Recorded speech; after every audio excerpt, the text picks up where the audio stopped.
You're at a party and you and your friend can't hear each other well. Well, science has a solution. Don't talk louder, just talk like Dolly Parton. This week I want to tell you about a paper that came out in the Journal of the Acoustical Society of America about a trick for making a human voice more audible over background noise. And the trick is to talk with a twang. We do a lot of road shows, and I want you to know, though, that I am so excited today because today's my birthday, and I couldn't think of a Now, to be fair, the researchers didn't actually mention Dolly Parton at all. They say a twang is a bright and sharp quality that is heard in the expression of witches cackling and children taunting of nya nya nya. So you can talk like Dolly, or the Wicked Witch of the West, or that kid who bullied you when you were little, whatever works best for you. The idea is that talking that way changes the frequency profile of the sounds you make, and that helps separate your voice from the sound around you.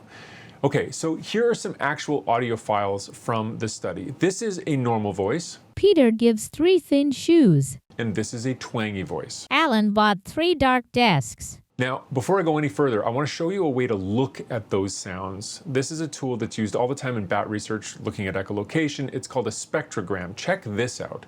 Peter gives 3 thin shoes. The graph is pretty simple. It's time on the x-axis, it's frequency on the y-axis, and I think the best way to get your head around these things is for me to play a couple of noises that are really intuitive. So here are some just tones at different frequencies. And now those are all single notes.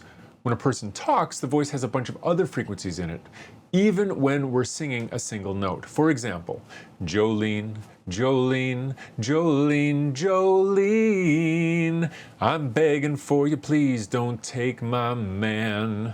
Okay, so now let me show you with these spectrograms as a tool how the twangy voice is heard better above noise than a normal voice. And listen, if you have headphones, they're really gonna help for this part because these are super hard to hear. Okay. Here's a normal voice. Peter gives 3 thin shoes. Now here's the normal voice with noise. I know, it's almost impossible to hear, right? Okay, here's the twangy voice. Alan bought 3 dark desks. Here's the twangy voice with noise. Now that twangy voice is still very hard to hear, but apparently it's easier to hear. Let me play them again and you can tell me.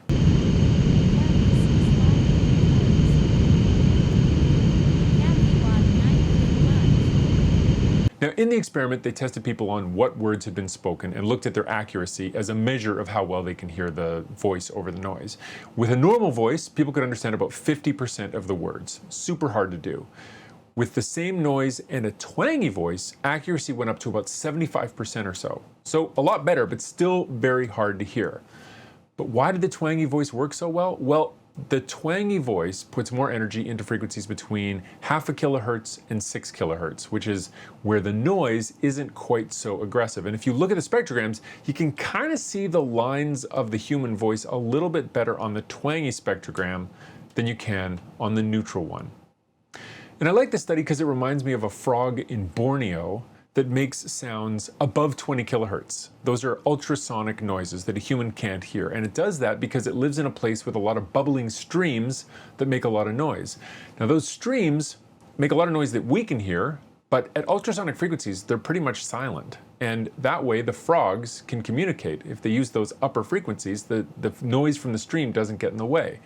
So next time you're in a loud bar or you're near loud equipment, the best way to be heard, well, I guess the best way to be heard would be to make ultrasonic calls like the frog in Borneo or a bat. But since we're human and we can't make ultrasonic noises or hear them, don't be a frog in a stream, be an island in a stream.